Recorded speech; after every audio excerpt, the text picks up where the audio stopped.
The whistling and the WO'd. The campfire crackled as 16-year-old Marcus sat with his boy scout troop deep in the Blackwood Forest. But something felt wrong tonight, really wrong. "Did you guys hear that?" whispered Jake, the youngest scout at only 13, his voice trembling as he pointed toward the dark tree line beyond their camp. Marcus strained his ears, listening carefully to the night sounds around them. But all he could hear was the usual forest noise, crickets hooting, owls, and the gentle rustle of leaves in the wind. "Hear what, Jake?" asked their scout leader, Mr. Peterson, a man in his 40s who had been leading camping trips for over 15 years. But even he seemed on edge tonight, constantly glancing over his shoulder. "That whistling sound," Jake insisted. "It's been going on for the past hour, like someone is walking around our camp in circles, whistling the same tune over and over again." The other 5 boys in their group fell silent, straining to listen, and that's when Marcus heard it too, a low, haunting whistle that seemed to come from everywhere and nowhere at once, moving through the trees in a perfect circle around their campsite. "Maybe it's just the wind through the branches," suggested Tommy, trying to sound brave. But his voice cracked with fear. Mr. Peterson stood up, grabbing his flashlight and scanning the darkness beyond their fire. "Boys, stay close to the camp. I am going to check the perimeter and see if there are any other campers nearby. No, don't go alone." Marcus called out something deep in his gut, telling him that their scout leader should not venture into those woods alone, not tonight. But Mr. Peterson was already walking toward the tree line, his flashlight beam dancing through the trees as he disappeared into the black forest, and the whistling stopped immediately the moment he crossed into the woods. The boys sat in terrified silence, waiting for their leader to return, but minutes stretched into what felt like hours, and there was no sign of Mr. Peterson. No sound of his footsteps, no beam from his flashlight, nothing but the oppressive darkness pressing in around their small circle of firelight. "How long has he been gone?" whispered David, the oldest scout, after Marcus, looking at his watch with shaking hands. 20 minutes, Marcus replied. But it felt like forever. That's when they heard Mr. Peterson's voice calling from deep in the woods. "Boys, help me, I am lost. I cannot find my way back to camp. Follow my voice." Relief flooded through Marcus as he jumped up, grabbing his own flashlight. "We are coming, Mr. Peterson," keep calling out. But Jake grabbed his arm, stopping him. "Wait," the young scout said, his face pale in the firelight. "Does that sound like Mr. Peterson to you?" Marcus listened more carefully to the voice calling from the woods and felt ice run through his veins, because Jake was right. The voice sounded like their scout leader, but something was off about it, something mechanical and hollow, like someone was trying to imitate Mr. Peterson's voice but not quite getting it right. "Boys, come into the woods now," the fake voice called again. "I am hurt, and I need your help immediately." The whistling started again, but this time it was coming from the same direction as the voice, and Marcus realized with growing horror that whatever was out there in the darkness had been watching them all along, learning their voices, studying them. "Nobody move," Marcus whispered to the group. "That is not Mr. Peterson." But it was too late, because Tommy had already grabbed his backpack and was walking toward the woods. "I am going to help him," he called back to the group. "Tommy, no." Marcus screamed, but the boy had already disappeared into the tree line, and the moment he crossed into the darkness, the voice stopped calling, and the whistling turned into something else, something that sounded almost like laughter. The remaining boys huddled around their dying campfire, listening to the terrifying sounds coming from the forest around them, and Marcus knew with absolute certainty that whatever had taken Mr. Peterson now had Tommy too, and they were next. Thing that wears FACEs. The campfire was dying, and Marcus knew they had to make a decision fast, because sitting here waiting was exactly what the thing in the woods wanted them to do. "We need to get out of here right now," Marcus whispered to Jake, David, and the 2 remaining scouts, Kevin and Sam. But even as he said it, he knew escaping would not be easy, because they were miles from the nearest road with no cell phone signal, and something was hunting them in the darkness. Jake was crying silently, tears streaming down his 13-year-old face. What if Mr. Peterson and Tommy are still alive? What if they need our help? That thing took them, David said, his voice hollow. "Whatever called us from the woods that was not Mr. Peterson. I have known him for 3 years, and that was not his voice." A stick snapped in the forest behind them, and all 5 boys spun around there, flashlights cutting through the darkness. But there was nothing there, just the endless black between the trees. "Maybe we should split up," suggested Kevin. "Some of us could go for help while the others stay here and keep the fire going." "No," Marcus said firmly. "We stay together no matter what, because splitting up is exactly what it wants us to do." That's when they heard Tommy's voice calling from the opposite direction. "Guys, I found Mr. Peterson. He is hurt really bad. We need your help, please. Come quick." But this time Marcus was ready for the trick. "Tommy," he called back, "if that is really you, then tell us the name of your dog back home." Silence stretched through the forest for several long seconds, and then Tommy's voice came again, but now it sounded angry, frustrated. "Just come help us. We do not have time for games. Tommy told us yesterday that his dog is named Buster." Jake whispered, "Why would not he just say that?" The answer came in the form of a new voice drifting through the trees, Mr. Peterson's voice, but wrong somehow, like a recording being played at the wrong speed. "Boys, you need to trust us and come into the woods. We are both injured and bleeding. We will die if you do not help us soon." Marcus felt sick to his stomach because the thing was getting better at copying their voices, learning from each attempt, and he realized it had been listening to them talk all day, studying the way they spoke, their mannerisms, their relationships. "It has been watching us since we got here," Marcus said, the terrible truth hitting him like a physical blow. "Maybe even before we arrived it knew we were coming." David grabbed his backpack. "We need to run now while we still can." But before anyone could move, they heard something that made their blood freeze. The sound of footsteps walking around their campsite in a slow, deliberate circle just beyond the reach of their firelight. The footsteps were wrong, too heavy and dragging, like something was being pulled along the ground, and Marcus realized with growing horror that the thing was not just imitating their voices.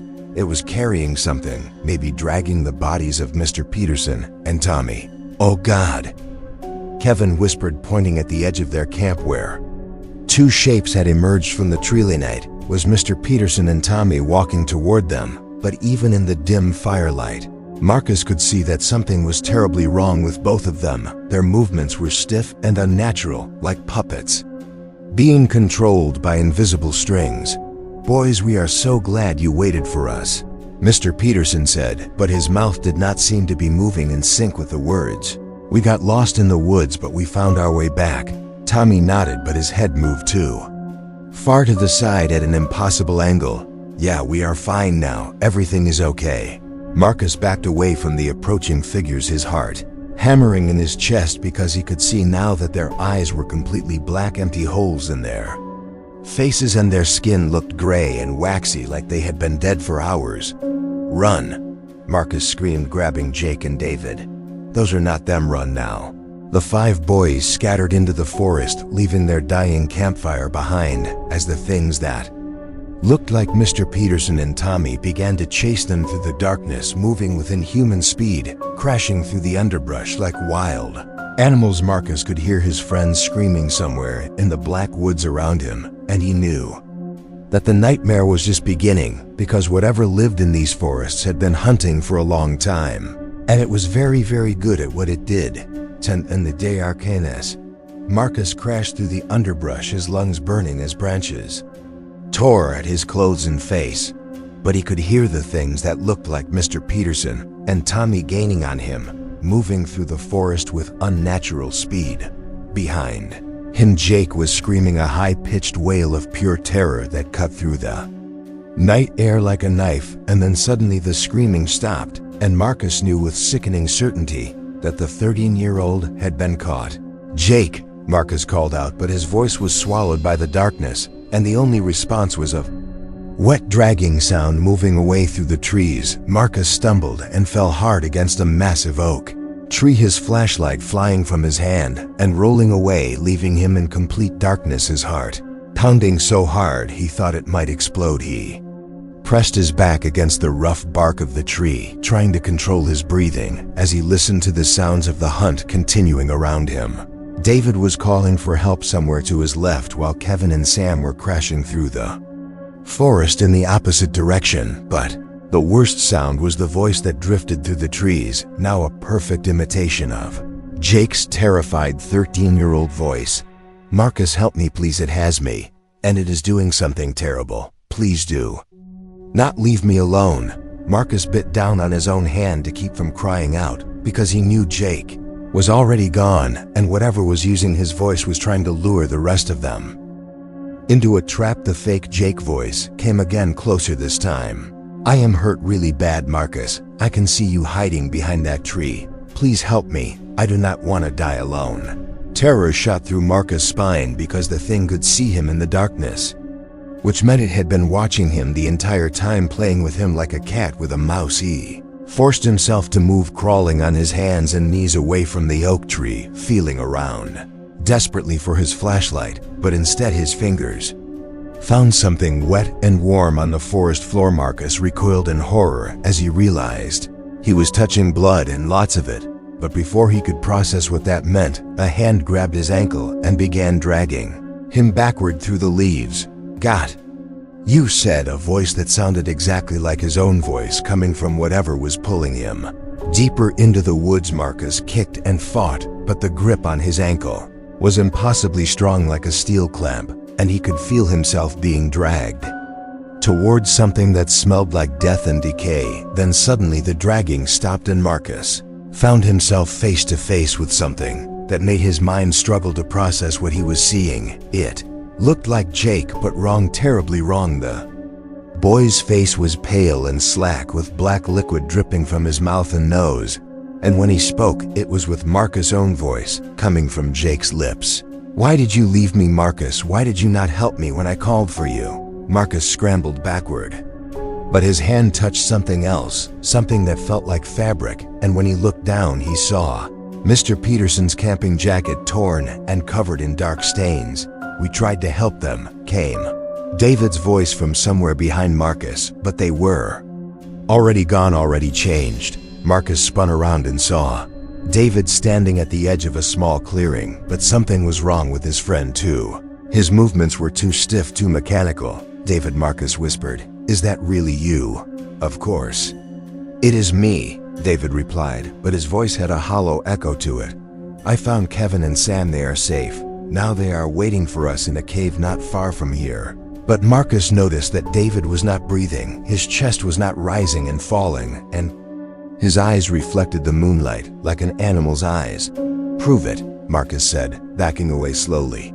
"Tell me something only." David would know. The thing that looked like David tilted its head at an unnatural angle. "We do not have time for games, Marcus. The others are waiting, and they are scared." That was when Marcus understood the horrible truth. The thing in the woods was not just killing them, it was replacing them one by one, wearing their faces and speaking with their voices, building an army of perfect copies. And as Marcus turned to run, he heard his own voice calling from multiple directions as more and more copies of himself emerged from the tree line, all speaking in perfect unison.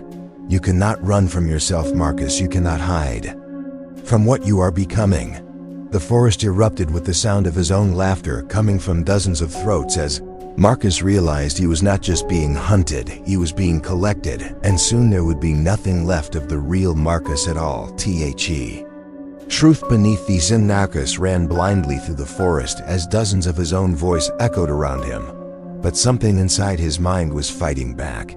A memory trying to surface through the terror and confusion. He stumbled into a small clearing and collapsed against a fallen log, his body shaking uncontrollably. But for the first time since this nightmare began, his mind felt clear, focused, and that was when the impossible memory hit him.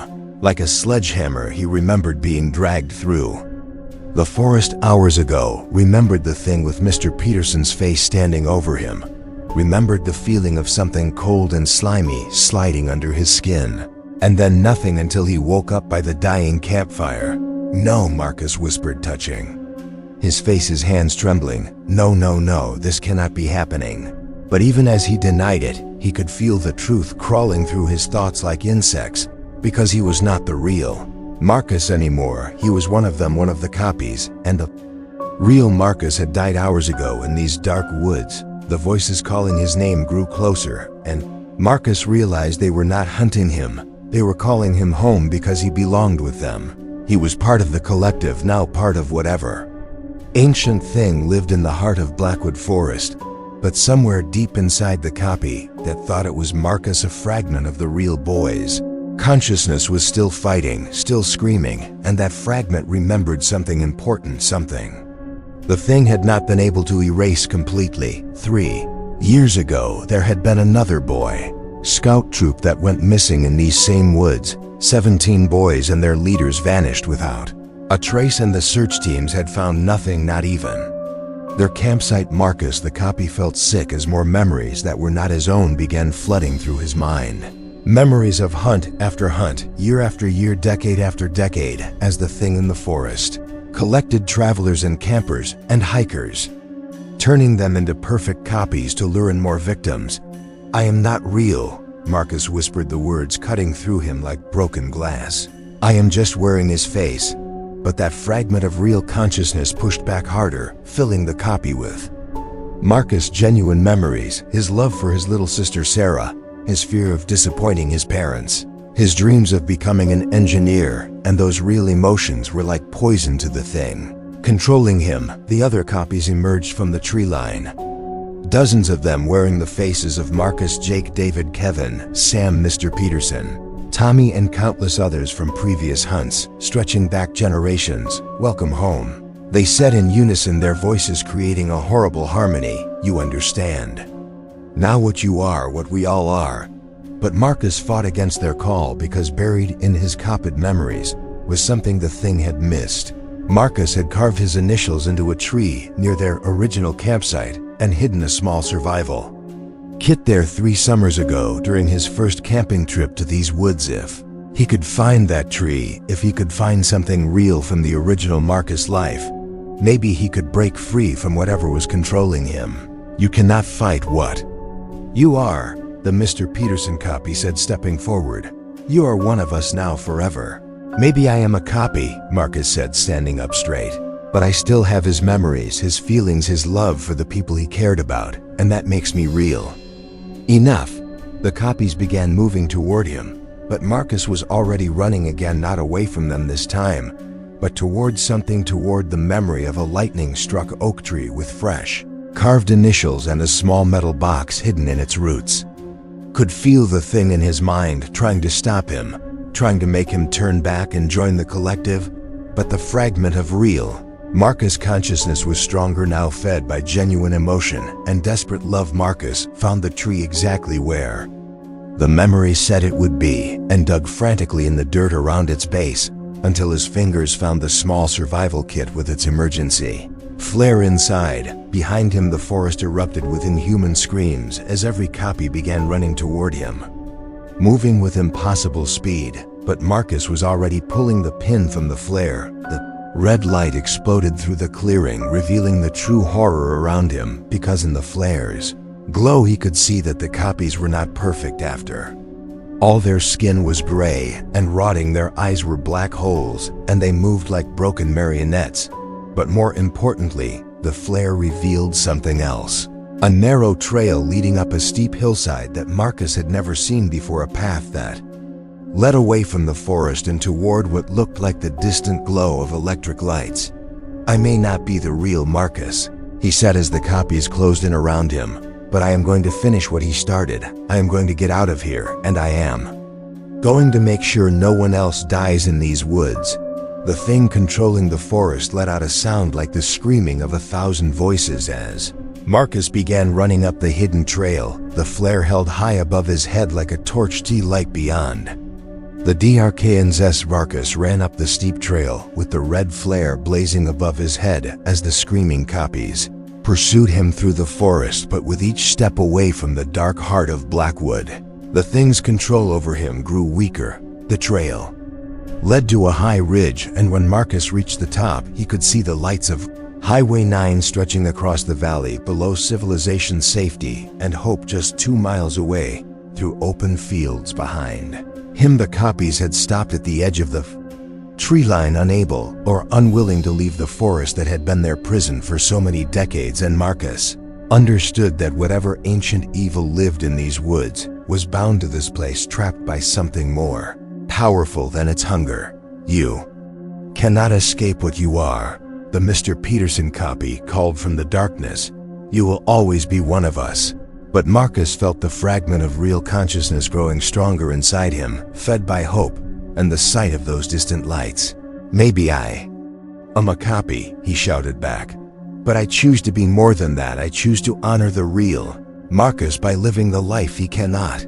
He turned away from the forest and began running down the hillside toward the highway, his lungs burning, but his spirit soaring, because for the first time since this nightmare began, he felt truly alive. Flare burned out halfway down the hill, but the lights of passing cars guided him forward, and when his feet finally touched the asphalt of Highway 9, Marcus collapsed to his knees, sobbing with relief as a truck driver pulled over to help him.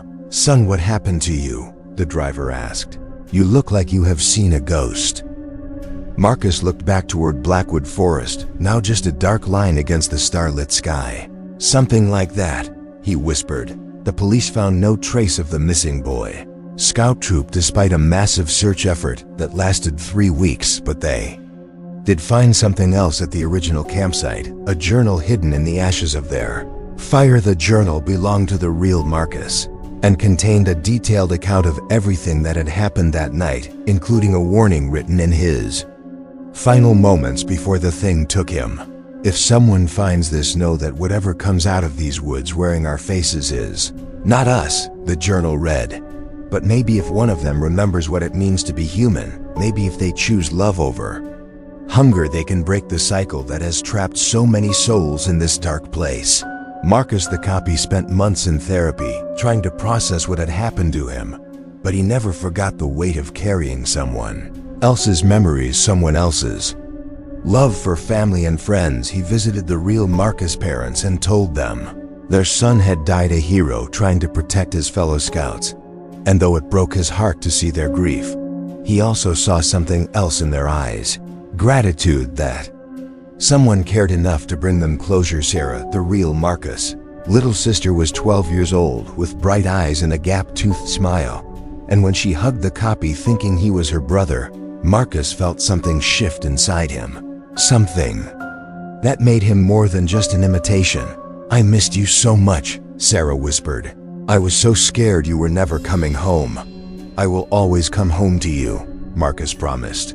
And in that moment, he understood that love was not something you inherited or copied. Love was something you chose every single day. Years passed, and Marcus built a life that honored the memory of the boy whose face he wore. He became an engineer, just like the real Marcus had dreamed. He took care of Sarah when their parents grew old, and he made sure that no other Boy Scout troops were allowed to camp in Blackwood Forest. On quiet nights, he could still hear the whispers calling from those dark woods, but they no longer had power over him, because he had learned the secret that the ancient thing could never understand. A copy filled with genuine love, genuine sacrifice, and genuine hope was no longer a copy at all. It was something new, something that transcended the darkness that created it. Marcus never forgot the real boy who died in those woods and whose memories lived on through him, but he also never forgot that every day he chose to honor that life was a day he became more truly himself. The forest still whispers to travelers who pass too close to its borders.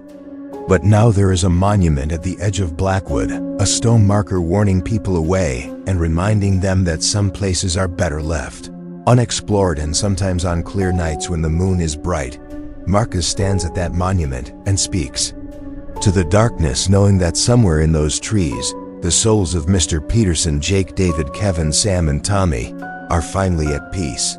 Because sometimes the greatest horror is not the monster that steals your life, but the monster that steals your chance to choose who you want to be. And Marcus had chosen to be someone worth remembering. To the end.